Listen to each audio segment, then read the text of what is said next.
Hi, I'm Mark, producer of Roundtable, the TV series born here in New York City at the legendary Manhattan Neighborhood Network Studios. The exchange of ideas is important, and that is why we bring to you the following presentation. Please watch.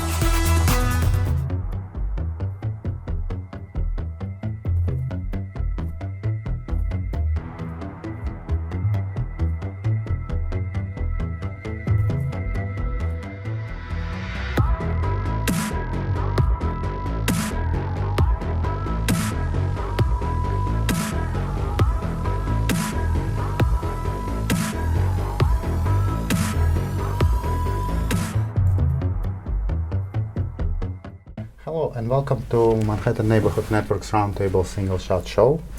Tonight we will be taking a little bit different approach than usually. We usually looking at the bigger picture, trying to categorize things and look into generalities of photographic life. And today we decided to invite a brilliant artist, Denise Dell'Olio. Hello. Hi. Denise, we actually met her on one of the art fairs that was happening in New York. And we was fascinated by beautiful and very unusual photography we've seen, and wanted to just hear a little bit more about some specific works. So hopefully Denise would share some of this information with us. Welcome to the show, and thank you very much for joining us today, Denise. Thank you so much for having me here. This is such an honor and a pleasure. So let's start still with a little bit of generalities. Can you tell us a little bit about your general approach? As I understand, your focus is black and white architectural photography, and even though it's much broader than just that, but it's still the main focus, correct? Yes.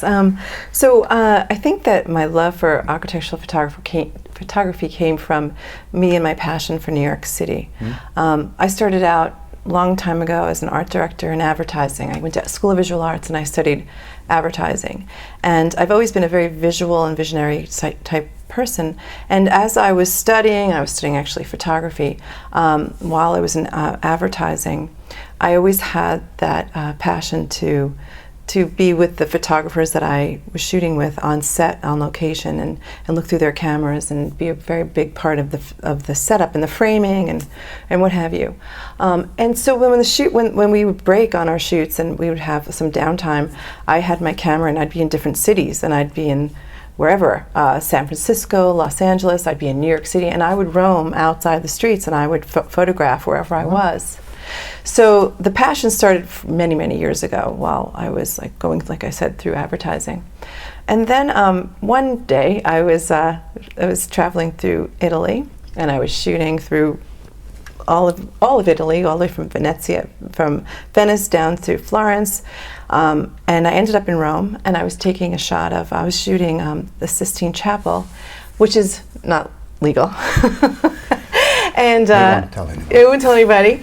So I had my Pentax PE3X, a film camera, and I was shooting it with upside down, using I was a human tripod, and I was letting the aperture open very long time, and I thought I got the shot. So I was very excited about it, and I felt a little guilty. And as I left the Sistine Chapel and I was on my way to some piazza to have lunch with my friend, I got out of the cab and I left my camera in the back of the cab. And I figured, well, that was God's way of saying, that's what you get for doing something illegal in the church. I'm sure God doesn't mind us being photographed. It's probably one of his favorite pieces of art anyways. Possibly. Very flattering. So after that, I left the camera, and the camera was gone, and I didn't have it for years and years and years, and I just walked away from that, not necessarily walking away from it, but I still was getting my fill through being an art director and working with lots of directors and photographers. So here I found myself living in New York City on the Upper West Side, and I was going through a pretty difficult divorce. Yes, it was the truth. And cell phones came on the scene. So this was back, 2010 or so, when cell phones were brand new. And suddenly I found myself having a camera in my hand again. And there's many days when I was sitting in the apartment with my two young boys, and things were a little bit not fun, and things were hard for me at the moment, and I was going through all these like painful moments. So I would just take my kids and go outside no matter what the weather was and shoot. And I shot, and I would use New York City as my healing ground, and I would just shoot anything that I felt that was beautiful, and I would zero in on things and shoot archways and niches and corners and angles that were not particular or were not commonly shot for other, when I saw other photographers that shot New York City or architectural photographers. And I thought nothing of it. I was just filling my soul, and I was just healing myself from this really difficult moment. So years went by, 5-6 years went by, and finally I was discovered by a producer from England for the Parallax Art Fair. He saw my work and invited me to go to England to show it, and I didn't know what that would lead to, and I was terrified, and I brought my work there, and one thing led to another, and I've been exhibiting ever since. And I feel that I'm onto something in that this passion that I have. I'm finding, I'm hearing from others that that it's not necessarily been shot in the way that I've been shooting it, and the fact that I'm zeroing in on things and not doing skyscrapers and not doing the typical New York scene and Indeed. what people are used to seeing. So that was in fact the first thing that caught my eye when I was looking at the collection he was presenting on the art fair. The unusual angles, and when I was looking further into your works, particularly on your collection on Oculus, this building indeed one of the most fascinating fixtures that our city got recently, and it's not just photographed a lot, it's grossly over photographed. And if you would look at it, most of the photographs are very similar. Yours indeed showing it from a completely different perspective. Half of the time you wouldn't even think that we're talking about Oculus, and in others you would actually recognize it. right. But indeed it would be something unexpected, this element of surprise, this decisive moment in aesthetic version of it, if I may say that.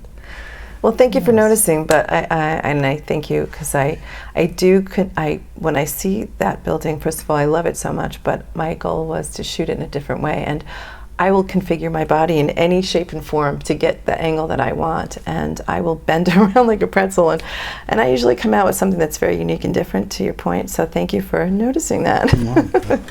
That indeed was an achievement. So as we promised our viewers, we was planning to focus more on the stories about specific images. So why wouldn't we look at some of them and try to see what we have to say about them, right? Terrific.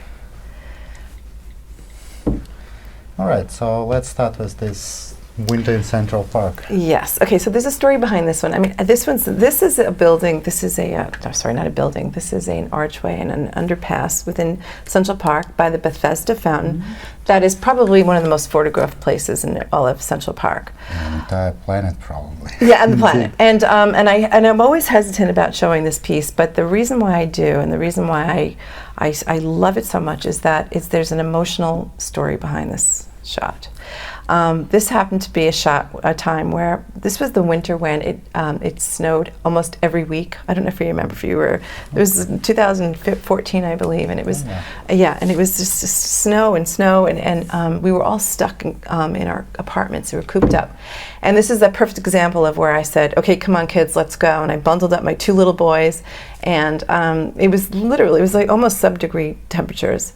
And I was shooting all through Central Park. It was absolutely a winter wonderland. So above that, I was shooting, and it was all pure white, and it was so breathtaking. But then I went underneath, and I was cold, and while I'm underneath the underpass, I heard this one man, that very tall man with the very long legs, singing an aria, and his voice was like an angel. Now, I was freezing. I was absolutely freezing, but the sound of his voice and his and what he was singing warmed me up from the inside out, and I was riveted, and I couldn't move, and I just literally was fixated. And as you could see, there was nobody out that day because it was so cold. So I stood in the middle, and I shot it, and I couldn't break away. I shot it for so long that if you literally flip through my carousel in my computer, it looks like it was animated. You could see the guy walking back and forth and back and forth, back and forth. So I stood there and I kept shooting, like I said, and I realized that my fingers were starting to numb up and I couldn't really use them the same way because they were so cold because I had taken them out of my gloves. And I kept shooting, and then I was done. And this is this like higher mental self that said, Denise, it's time for you to go home. So I turned around, and as I turned, I saw the other side of that, which was another beautiful scene. I think you were looking at that yourself. Yeah. And there was big snow drifts on either side, and I said to myself, I've never seen it like this before. So there I'm shooting that, and they're shooting that, and literally my hands were so, I think I was this close to frostbite. I finally threw myself home, and I went home and I put my hands under hot water, and I survived. But the moment that I had there, I said, every time I look at this shot, I feel it, and I feel that warmth that person, that man, made me feel, and like I said, it was healing of my soul. So flash forward 6 years, and I was on the subway, and I'm sitting down, I'm looking, like we all do, down on our phones, and as I was looking down at my phone, I hear his voice coming through the subway. And I said to myself, oh my gosh, that's him. And I looked up, and there he was. He's a giant, he's a 6'6" maybe. And he literally had to crouch down to get through the subway. He was so tall. And I said to myself, well, this is the time to go ask him and tell him, what are you going to say? And I thought to myself, I can say nothing, because if I say something and his reaction is off, then it was going to ruin that moment. So I said nothing, I let him go, just to freeze that moment. This is the beautiful story, and with this story, this image indeed have a completely different view. We will actually continue looking at the other images after this break. Terrific. Hello, this is Alex AG from Single Shot with another single trick. Tonight I want to tell you a little bit about post-production. There is one feature in Photoshop and many other photo editing programs that being used scarcely. That's channels. And there is only one reason why it is so. Nobody understands what it is for. Well, not nobody, but a lot of people don't. So when you see an image just like this, you are getting in channel that. And that's very counterintuitive, because you actually supposed to be seeing this. 3 separate sets of color, not of grayscale. So if you would think of each channel as specific color, for example, of red being red instead of grays, blue being blue instead of grays, and green likewise, you'll find channels very useful for editing.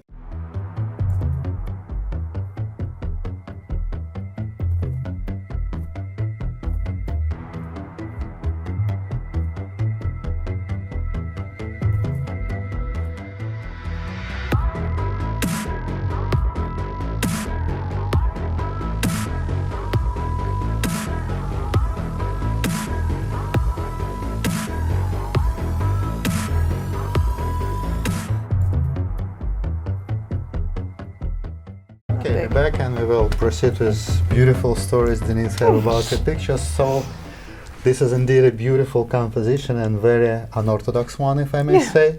So what's the story behind this one? The story here is that there's not much of a story, except for the fact that I was in the meatpacking district, and there wasn't that many people around.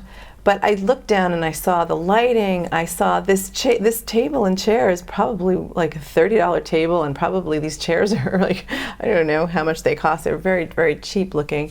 But when I shot this and I looked at it after, I couldn't believe how elegant this shot looks, and it looks like it's somewhere in France or it's what have you. It doesn't seem like New York City. Yeah. And it's just another one of those atypical shots of New York City that people don't normally take and see, and I was grabbing it because I just loved all the, I'm a very geometrical shooter, so I loved that there was an oval, a circle, there's squares, there's rectangles, there's so many angles, there's so many lines, and it all comes together and it just fits so perfectly. Yeah, indeed, and even though from visual disorganization, it still creates some kind of order. I would imagine if you would draw the golden ratio spiral on it, it would fit right in the right spots. Interesting. Yeah, I never thought of it like that. It's probably will.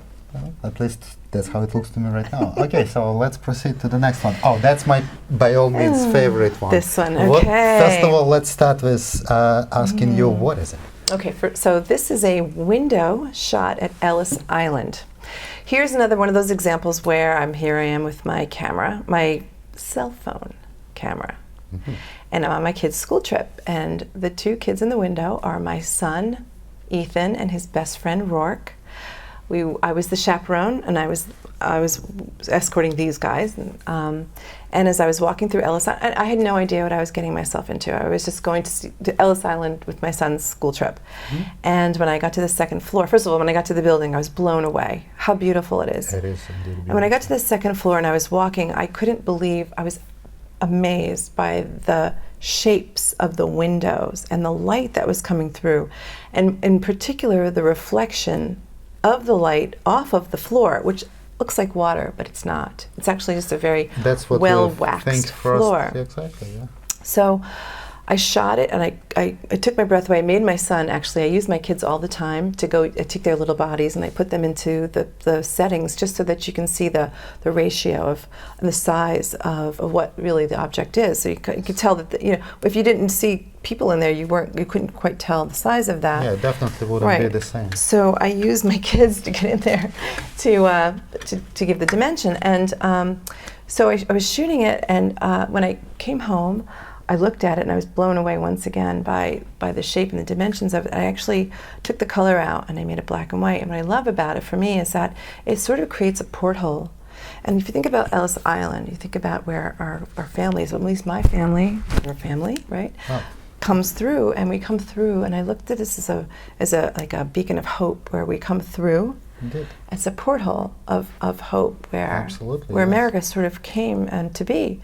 And if you look at it from afar, I always make whoever's viewing it, make them step very far back, at least 7 feet. It actually looks like a yin and a yang. There's something about the top that is different than the bottom, yet it all works together perfectly in unison. And I feel like there's this perfection to this imperfect visual. Yeah, absolutely. If you wanted to see, I don't know if we can show the color version of it. It's available. I think it is. Yeah. So this is what it looked like originally. And what I didn't like about that was that it was too heavy on the bottom. The blue is beautiful, Indeed. but it feels like the balance is off, so I show it only in black and white. Well, I totally agree with you. The black and white is by far superior to the color one, even though my personal preference 90% of the time lies with the color version.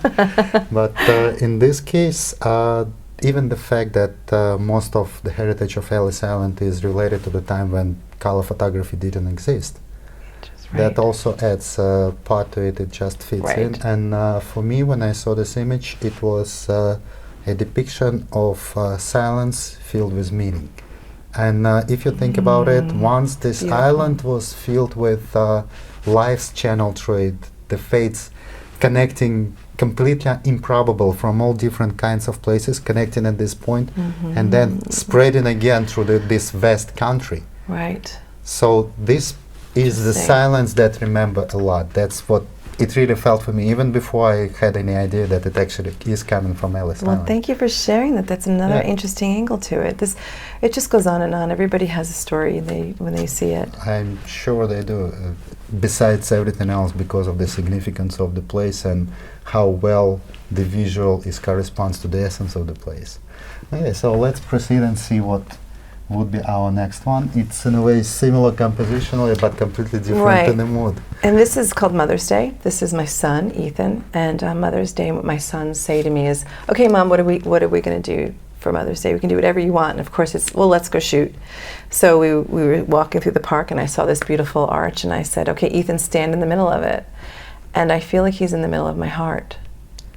And I've actually showed it upside down at times because it feels like a heart to me. So this is very dear to me because it's just a very beautiful moment of our day and our time together. It is indeed a beautiful work, and with just the name of it, it actually acquires the whole bunch of additional meanings and associations. For one, coming from security of being surrounded by your mother's love and care into a big world.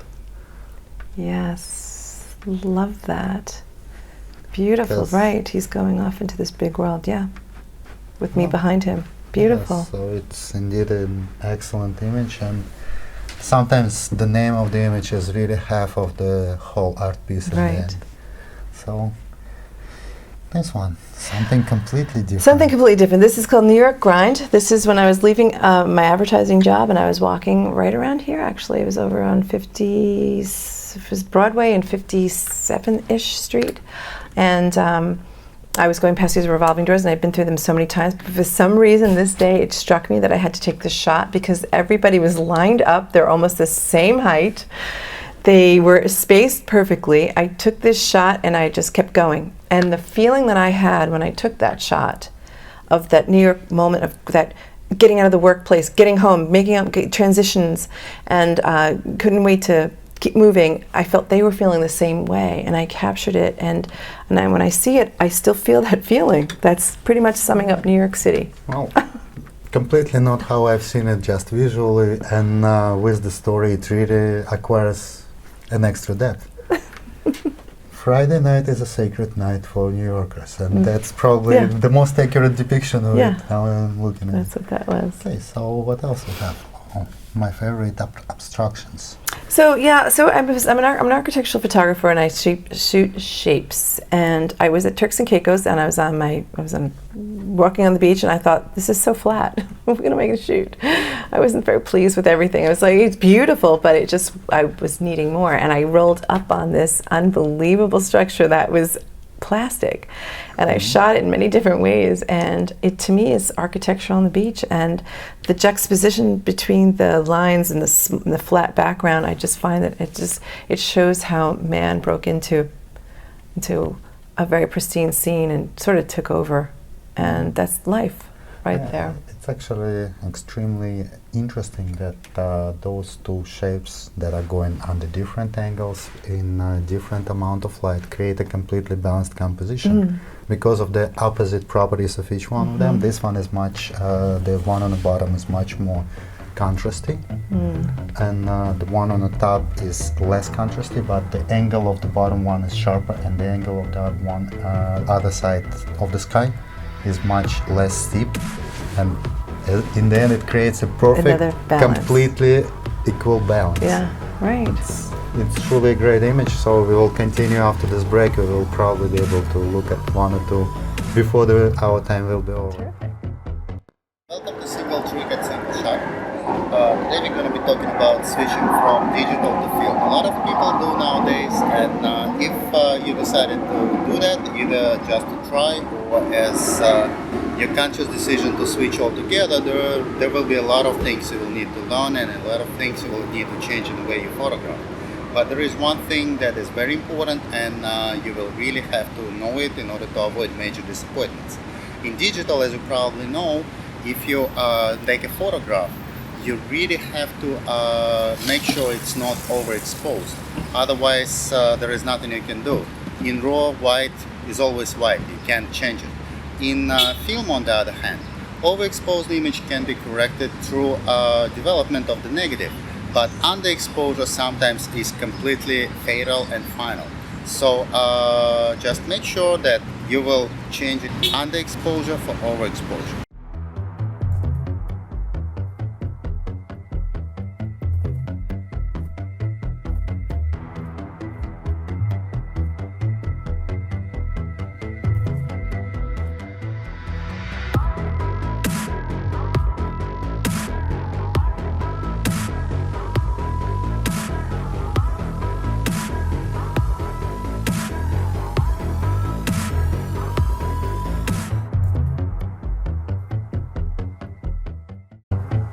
Okay, so we're back, and now we reached my personal favorite, the one that actually stopped my eyes on this fair. Yes. One of our most famous hotels, and I can tell as a person who tried to photograph it 1,000 times, this guy is nasty. It just hides from photographers that don't want to be photographed. So how you managed to make it to look so good? Well, first of all, I love that building, and I love it because it's very graphic, right? That's my style. I love to do very interesting circles and angles and lines. So this one has it all. It has lines, it has circles, and when you look at it from the side, it goes off into infinity, right? And all the sizes change, which I find to be interesting. So I've I shot it, and when I looked at it in the computer, it was very messy because the hotel, the Maritime Hotel, it's been around for a very long time. It used to be the Covenant House. I mean, I've heard every story. So many people, so many New Yorkers come by and they tell me what it used to be and who used to run it and all these different interesting stories. So you could tell that it's been around for quite some time. Oh, yeah. And as a result, there's all the rust and the drips coming from each one of these portholes, all these windows. And these were portholes because this was actually a Maritime Hotel for a reason. It was housing the Navy and all the I'm not sure exactly, but people who were in the Navy. So they were trying to mimic this look for them. Anyway, so there was a lot of drips that were coming down, and I would see, when I was editing it, I thought, when I was pushing the contrast, because that's what I do a lot, and make things very graphic and clean, the drips were still there. So I cleaned them up, and once I did, I looked at this hotel and I said, my gosh, it's absolutely stunning. I just wish that they could restore it. So I was showing this a couple of weeks ago at the other art fair, and some man walked up and he says, oh, I know exactly what that is. I'm the creative director and I work here. And I said, really? Can we talk? I just want to talk to you about this hotel because it's stunning. See what it looks like. And unfortunately, there's these drips. And he just looked at me and he says, do you know how much money it costs to restore that? And I said, no. And he says, well, that's why it's still like that, because it really would take so much. And I thought, that's a shame. So anyway, well, here it is, cleaned up. And this is a pretty version of it. And when I exhibit it, I actually show it up on, I print it on brushed metal. So it goes right back to the property of where the hotel really originated from, with the metal in the background. So, well, unfortunately, on that note, we will have to finish. We ran out of time. I hope we will find another moment to continue this conversation. Wonderful. Thank you very much, Denise, for coming and sharing all those beautiful stories with us. And we will definitely follow your art and hope to see more of the great works in the future. Terrific. Thank you so much, Alex. Nice to meet you so much. Thank you so much.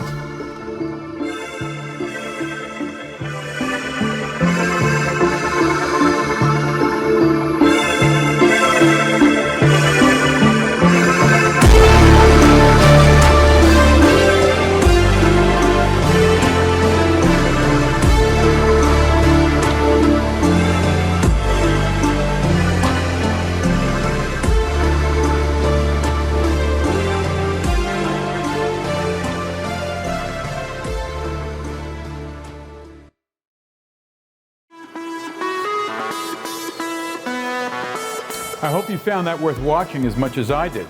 I'm Mark for Roundtable. Thanks for watching. See you next week.